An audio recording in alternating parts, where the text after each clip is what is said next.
মিটি cartoon house. এর গল্পটি আমাদের পাঠিয়েছেন কলকাতার বেহালা চৌরাস্তা থেকে কুণাল মণ্ডল। স্মৃতি কার্টুন হাউস টিমের পক্ষ থেকে আপনাকে অসংখ্য ধন্যবাদ।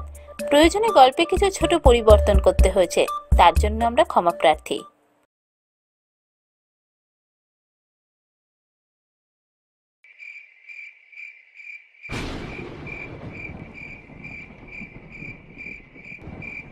বাবা, আকাশের কি অবস্থা!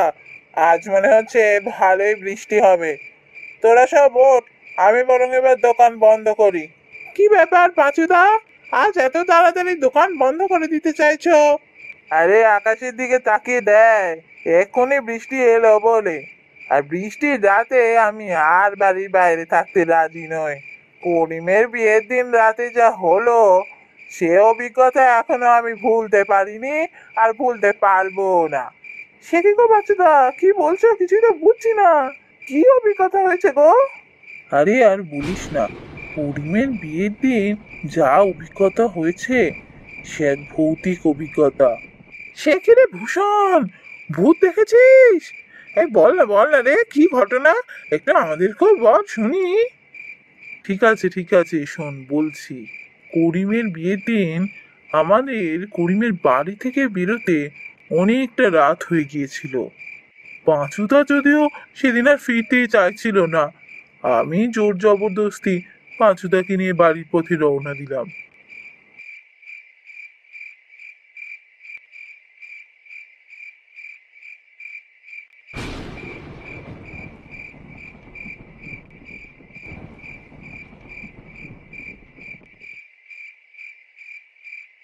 ভূষণ, কাজটা কিন্তু ভালো হলো না। এত রাতে এইভাবে বাড়ি কি পৌঁছতে পারবো? দেখ আকাশের অবস্থা, কিছুক্ষণের মধ্যেই ঝড় বৃষ্টি শুরু হয়ে যাবে। আরে পাঁচুদা, তুমি এত কেন ভাবছো বলো তো? এই তো কিছু দূর গেলেই বাস পেয়ে যাব। শেষ বাস এখনো বেরোয়নি। চলো এগিয়ে যাই, ঠিক বাড়ি পৌঁছে যাবো। শেষ পর্যন্ত ভালোই ভালোই বাড়ি পৌঁছতে পারলেই ভালো। আমার বাবু কেমন ভয় ভয় লাগছে। ওই দেখো পাঁচুদা, ওই তো বাস আসছে।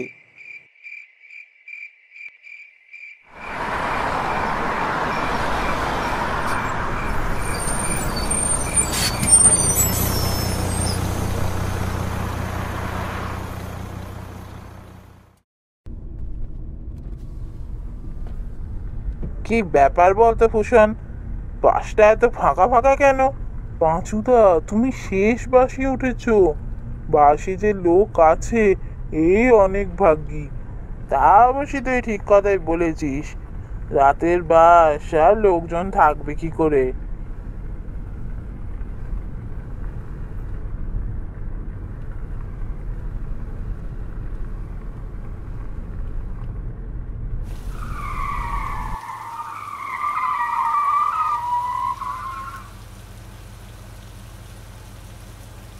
একই কি হলো? বাস দাঁড়িয়ে গেল কেন ভাই? বাসের ইঞ্জিন খারাপ হয়ে গেছে, তাই দাঁড়িয়ে গেল। ওহে পাঁচুদা, যা দেখছি খুব বিপদে পড়ে গেল। রাতটা করিমের বাড়িতে কাটিয়ে দিলেই হতো, এভাবে বেরিয়ে ভুলই করলাম। আমি তো তখনই তোকে বললাম, তুই তো আমার কথা শুনলি না। এখন বোঝ ঠেলা, এই দুর্যোগের রাতে কি বিপদেই না পড়া গেল বলতো। আরে পাঁচুদা, তুমি এত রাগ করছো কেন? আচ্ছা বলো, আমি কি করে জানবো যে বাসটা এইভাবে হাইওয়ের ধারে এসে খারাপ হয়ে যাবে?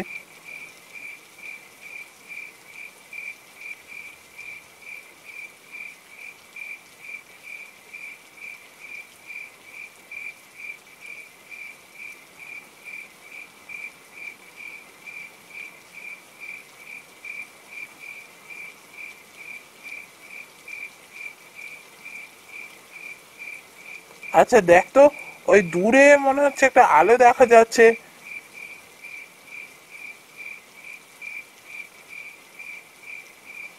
আলো? কোথায়?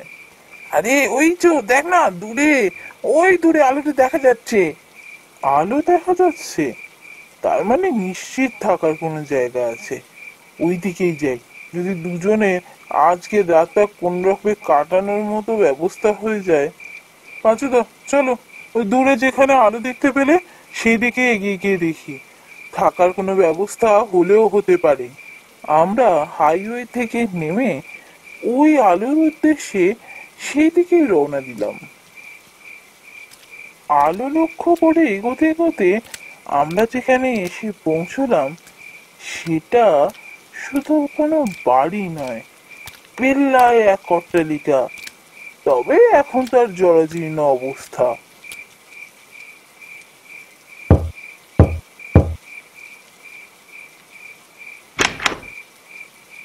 কে কি ব্যাপার? এত রাতে এখানে কেন? কাকে চাই? আগে আমি ভূষণ, আর ও আমার বন্ধু পাঁচু। আমরা দুজন বাসে করে বাড়ি ফিরছিলাম, কিন্তু কপাল দেখুন, বাসটা গেল মাঝ রাস্তায় খারাপ হয়ে হাইওয়ের ধারে পড়ে আছে। এবার কি করি বলুন তো? এত রাতে কোথায় যাব? তাই চারদিকে খুঁজে দেখছি যদি রাতটুকু কোনো আশ্রয়ের ব্যবস্থা করা যায়। তাই আপনার বাড়িতে এসেছি। আমাদের যদি রাতটুকু একটু থাকতে দিতেন, আশ্রয় পেলে বড় উপকার হতো। ভালো কথা, আপনারা ভেতরে এসে বসুন। ভদ্রলোকের কথা শুনে মনের মধ্যে শান্তি হলো। যাক, রাতের একটা আশ্রয় পেলাম। কিন্তু আমার কেমন যেন সন্দেহ হচ্ছিল। আমার কথা শুনে লোকটা মুহূর্তের জন্য কেমন উৎফুল্ল হয়ে উঠলো। কি জানি বাবা, চোর টোর নয় তো? অবশ্য আমাদের কাছে কিছুই নেই চুরি করার মতো।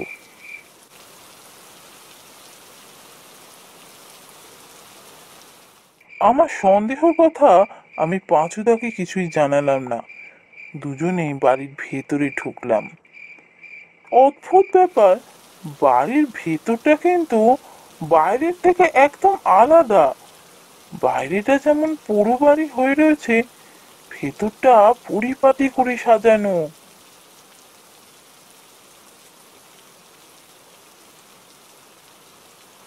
আমি আর পাঁচুদা একটা সোফায় আরাম করে বসলাম। আপনি যে আমাদের কি বড় উপকার করলেন। এই ঝড় বাদলের রাতে ভাবছিলাম কোথায় যাব। আপনার আশ্রয় পেয়ে খুব উপকার হলো। আচ্ছা, আপনি কি এই বাড়িতে একাই থাকেন? হ্যাঁ বাবু, আমি একাই থাকি। আপনারা তো ভিজে গেছেন দেখছি বৃষ্টিতে। একটু চা খাবেন? আপনাদের জন্য চা করে আনি, বসুন। এই বলে বৃদ্ধ তাড়াতাড়ি চা করতে চলে গেলেন। ভদ্রলোক ঘর থেকে বেরিয়ে যাওয়ার পর আমরা দুজনেই খুব ভালো করে ঘরটা দেখছিলাম। কি সুন্দর করে সাজানো চারদিক। দেখে মনে হচ্ছে এটা নিশ্চয়ই কোনো জমিদার বাড়ি ছিল।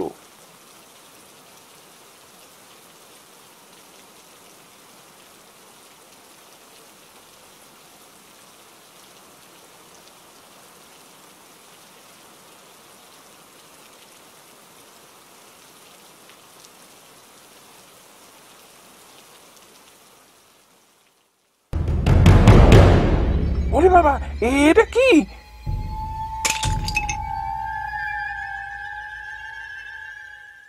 চায়ের কাপটা মুখের কাছে নিয়ে গিয়ে পাঁচুদা কি যেন দেখে ভয়তে কাপটা ছুঁড়ে ফেলে দিল।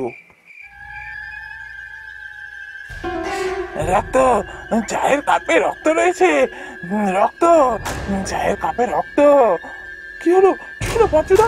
এই এমন করছো কেন? কি হয়েছে? কোথায় রক্ত? কোথায় রক্ত? তুই আমায় জিজ্ঞেস করছিস? হয়তো হয়তো দেখ, চায়ের কাপে রক্ত। পাঁচুদা, কি হলো তোমার? এমন করছো কেন? কোথায় রক্ত? দেখো, ভালো করে তাকিয়ে দেখো। ওই তো চা পড়ে আছে, রক্ত নেই। হ্যাঁ, রক্ত নেই? সে কি? আমি যে নিজের চোখে দেখলাম। কি জানি কি সব হচ্ছে, কিছু যে বুঝতে পারছি না। কিছু নয় বাবু, আপনার মতো অনেকেরই এই ভুল হয়। যারা এখানে আগে এসেছে তারা অনেকেই এরম ভুল করেছে। আসলে আপনাদের কোনো দোষ নেই, এই জমিদার বাড়ির ইতিহাসটাই এমন যে লোকে এমন ভুল করে। ইতিহাস? কিসের ইতিহাস? শুনতে চান? শুনুন তবে। বহুকাল আগের কথা, এ বাড়ি ছিল নিকুঞ্জ পাল নামে এক জমিদারের।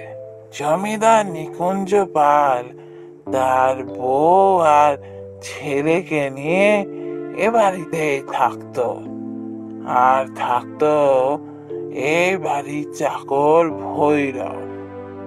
জমিদার বাবু ছিলেন খুবই ভালো মানুষ, তাই সবাই সুখে শান্তিতে দিন কাটাতো।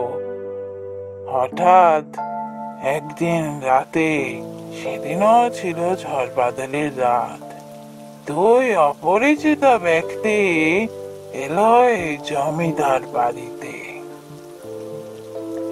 জমিদার বাবু ছিলেন খুব দয়ালু মানুষ, তার মতো উদার প্রকৃতির দিল দরিয়া মানুষ খুঁজে পাওয়া মুশকিল। জমিদার বাবু, আমাদের আজকে রাতটার জন্য একটু আশ্রয় দিন। আমরা এই ঝড় বাদলের রাতে কোথায় যাব বলুন তো? খুব বিপদে পড়ে আপনার কাছে এসেছি, আমাদের ফিরিয়ে দেবেন না? অবশ্যই আশ্রয় দেব। এমন ঝড় বাদলের রাতে দুজন পথিককে কি আমি এভাবে ফিরিয়ে দিতে পারি? অবশ্যই আশ্রয় দেব। তোমরা তো কিছু খাওনি বলেই মনে হচ্ছে। যাও, তোমরা তোমাদের ঘরে যাও, ভৈরব তোমাদের জন্য খাবার নিয়ে যাচ্ছে। জমিদার বাবু ওদের শুধু আশ্রয় দিলেন না, খুব খাতির যত্ন করলেন। কিন্তু সেদিন মাঝরাতে জমিদার বাবুর হঠাৎ ঘুম ভেঙে যায়। চোখ খুলে চোখের সামনে তিনি যা দেখলেন, তাতে তার শীত দ্বারা বয়ে একটা ঠান্ডা রক্তের স্রোত বয়ে যায়। জমিদার বাবু দেখলেন তার বউ আর ছেলে মাটিতে পড়ে আছে মৃত অবস্থায়। তাদের পেটে দুটো ছুরি গাঁথা, তা থেকে রক্তের বন্যা বইছে। আর ঘরের কোণে রাখা যে সিন্দুকটা ছিল, ওই সিন্দুক থেকে ওই দুটো লোক টাকা পয়সা গয়না গাটি নিজেদের ব্যাগে ভরছে। ওরে পাষণ্ড, তোদের এত সাহস! এবার তোদের আমি হত্যা করে নরকে পাঠাবো। ভৈরব, ভৈরব, কোথায় গেলি? এখনই আমার বন্দুক নিয়ে আয়।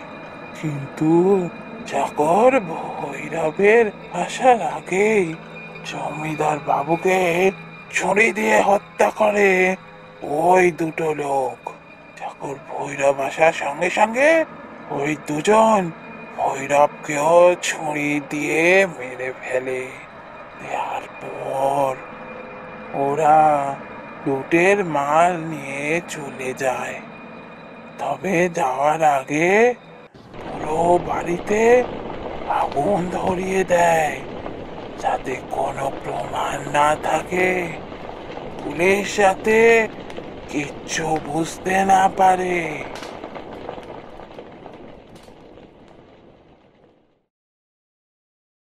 কিন্তু এ বাড়ির তো এখন খুব সুন্দর অবস্থা, এত সুন্দর করে চারদিক সাজানো, আগুনে পোড়া বলে তো মনেই হচ্ছে না, তার তো কোনো চিহ্নই নেই।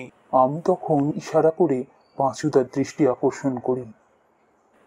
দুজনেই দেখলাম ওই বৃদ্ধের দুটো পায়ে উল্টো দিকে মুখ করা।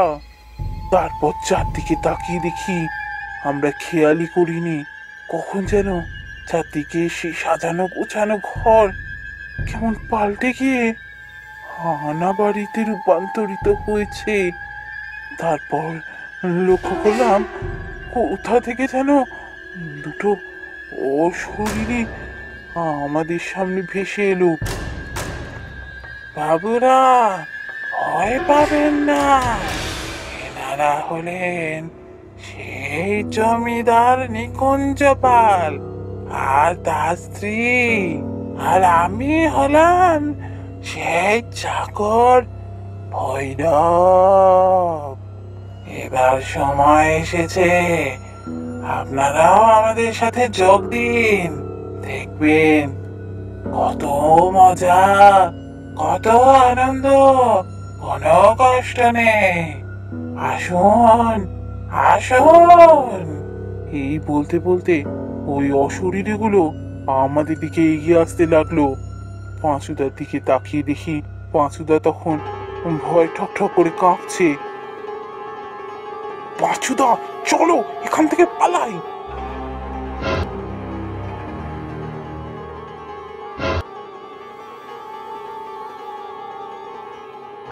এরপর আমি আর পাঁচুদা দৌড়াতে দৌড়াতে গিয়ে পৌঁছলাম হাইওয়েতে।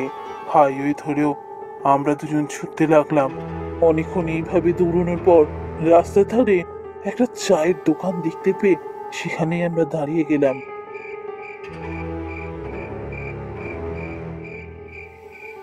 একে, আপনারা কারা? এইভাবে হাঁপাচ্ছেন কেন? কি হয়েছে আপনাদের? আসুন আসুন, ভেতরে আসুন, একটু বসুন ভেতরে এসে। কি ব্যাপার বলুন তো? এত রাতে আপনারা দুজন এভাবে দৌড়তে দৌড়তে কোথা থেকে আসছেন? তখন চায়ের দোকানের মালিককে আমি সমস্ত ঘটনা খুলে বললাম। সে কি, আপনারা ওই বাড়িতে গেছিলেন? আপনারা খুব বাঁচান বেঁচে গেছেন। ওটা একটা হানা বাড়ি, ওখানে যে যায় সে আর বেঁচে ফিরতে পারে না। যাকে যা, ওসব কথা আর বলার কোনো দরকার নেই। এত রাতে আপনারা এখন যাবেন কোথায়? আশ্রয় খুঁজতেই তো ওই বাড়িতে গিয়েছিলাম। এখন যে কি করব, এত রাতে কোথায় যাব কিছুই তো বুঝতে পারছি না। হ্যাঁ, এত রাতে এখন আপনারা যাবেন কোথায় বলুন তো? এক কাজ করুন, আপনারা আজকে রাতটা একটু কষ্ট করে আমার চায়ের দোকানে কাটিয়ে দিন। ভোর হলে বাড়ির পথে রওনা দেবেন। আপনাকে অসংখ্য ধন্যবাদ। আপনার জন্য আজকে রাতটা আমরা বেঁচে গেলাম।